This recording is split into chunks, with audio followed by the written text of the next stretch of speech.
Over the past few weeks, a lot of people have been asked to work remotely because of the coronavirus pandemic. But working remotely can be hard, especially when we aren't properly prepared. Now, I have a fair bit of experience working from home, so I decided to assemble all of my knowledge into this coronavirus remote work survival guide. Let me just issue a warning before I get really into it in this video. This is a survival guide intended for the coronavirus pandemic. It's not intended for long-term use. It's a quick fix for people who are forced to work home for the next couple of weeks but will go back to a workplace afterwards. In this video, I'm going to focus on counteracting the negatives of working remotely instead of capitalizing on the benefits. It's a survival guide for people who only have to work home temporarily, and capitalizing on the benefits takes more time and preparation. So remember, this isn't a complete remote work guide, and if you want one of those, then put a comment down below, and if there's enough interest, like one comment, I'll make sure to make a video about that in the future. But this isn't that video. As a final warning, the advice I'm going to give you in this video isn't going to be fun. It's going to be hard, it's going to be strict, and you probably won't want to hear it. But this is advice that is going to make a real difference, and it's actually going to help you be productive when you work remotely. The single biggest problem with working from home is the way it impacts our health. Without social convention to keep us in line, we tend to ignore a lot of basic needs. When we work from home, there's basically no reason to leave the house. There's not any reason to dress well except for maybe the occasional video chat, and there's barely any reason to shower. So it becomes very easy to ignore our health, and it becomes our responsibility to have enough self-discipline to take care of ourselves, both physically and mentally. And especially the mental part can be hard because a lot of us don't realize exactly what we need, which is exactly what this video is going to help you with. To start off, a workplace is a nice care package of a lot of basic essential needs. It forces us outside by going to work.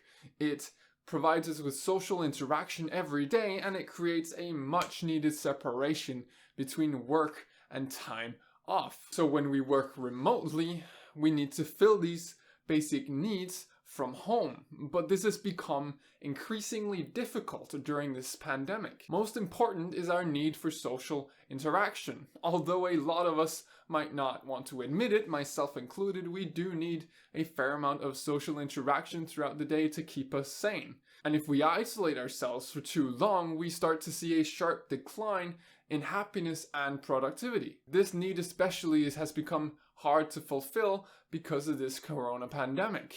A lot of us are being asked to stay at home and not leave the house or apartment unless it's absolutely essential.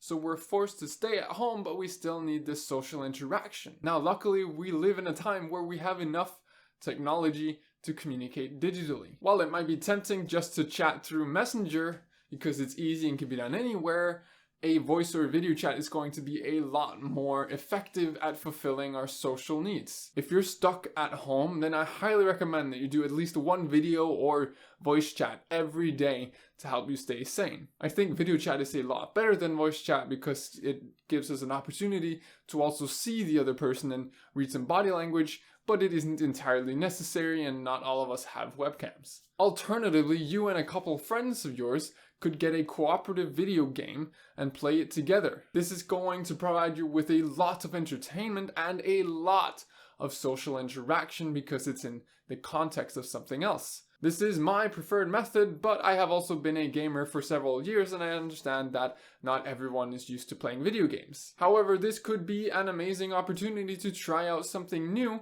especially a new entertainment media that can help you stave off all the boredom that's gonna come with this corona pandemic. Since a lot of us are used to commuting 1 to 2 hours every day, working remotely is going to provide us with 1 to 2 hours extra on our schedule. And while that might not seem like a lot to start with and you think, well, I have lots of projects to do around the house, that 1 to 2 hours is a lot more time than you think, and working from home is going to help you realize just how much time we actually have in 24 hours. So while you're stuck at home, make sure to add some more projects to your lists of stuff to do around the house and add some more series on Netflix that you can binge. Series on Netflix? English is hard. And maybe add a new entertainment media like video games to your arsenal, because throughout the next couple of weeks you are going to get bored, so you'll need something to entertain yourself with. Alternatively, you could also end up spending that extra time working, and while working extra might not seem that bad, it can be extremely unhealthy for you. Some of you might have actually been unfortunate enough to experience the stress from working too much. So during this pandemic and temporary remote work situation, it's important that you draw a clear line in the sand between work and time off. If you don't, the reverse might also happen.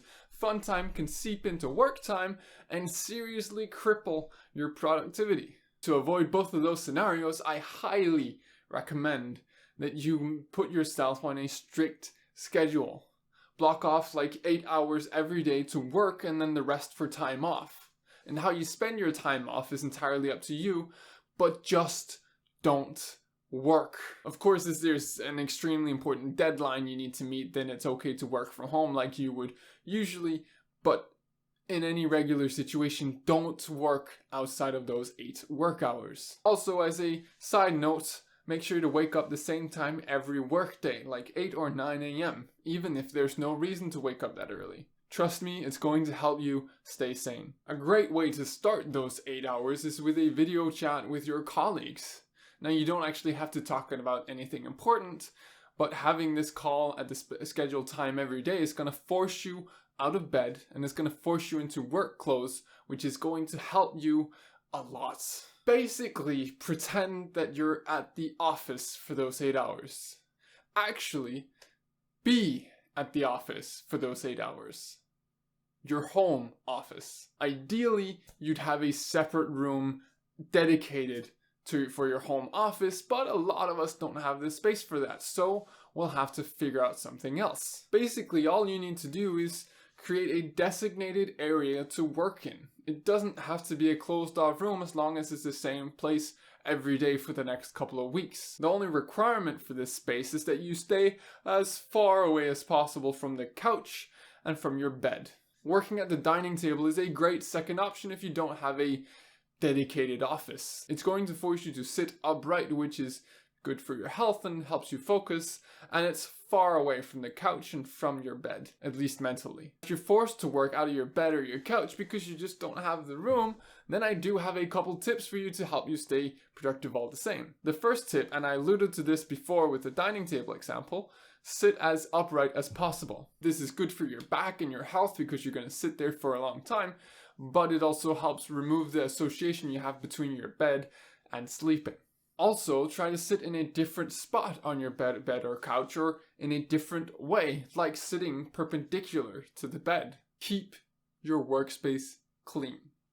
This does apply to a regular office as well, but it becomes very important when we work from home because it's easy to be messy and it's easy to just leave it for later. A clean office space is less distracting and it helps you focus, both of which are things we desperately need when we work from home. So try to build a habit of cleaning your workspace at the end of every workday. This will mean it's not dirty during the rest of your time off, and it's going to make it easier to get started the next day because there's not a giant mess you have to deal with. As a third highly recommended option for a workspace is a cafe. Obviously, not everyone is going to be able to do this, since a lot of us are in complete lockdown or restaurants are closed down. But if you have the option, then working out of a cafe is absolutely recommended, as it provides you with a nice work environment and change of scenery, and it makes a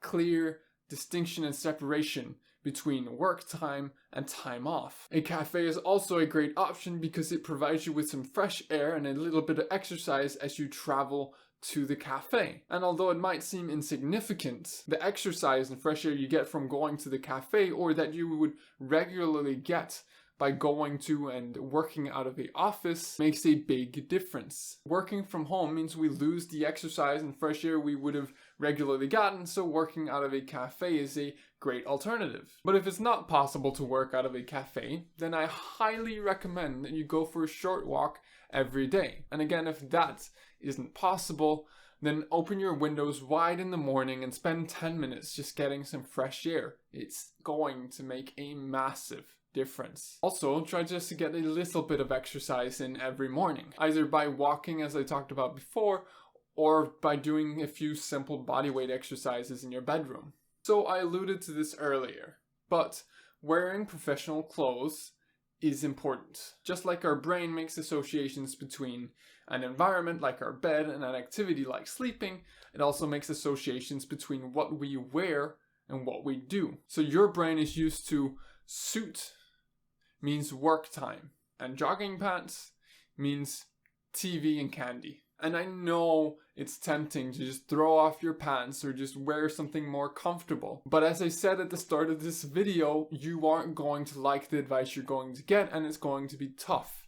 And wearing professional clothing is going to make a big difference to your productivity and focus. It isn't fun, but it's effective.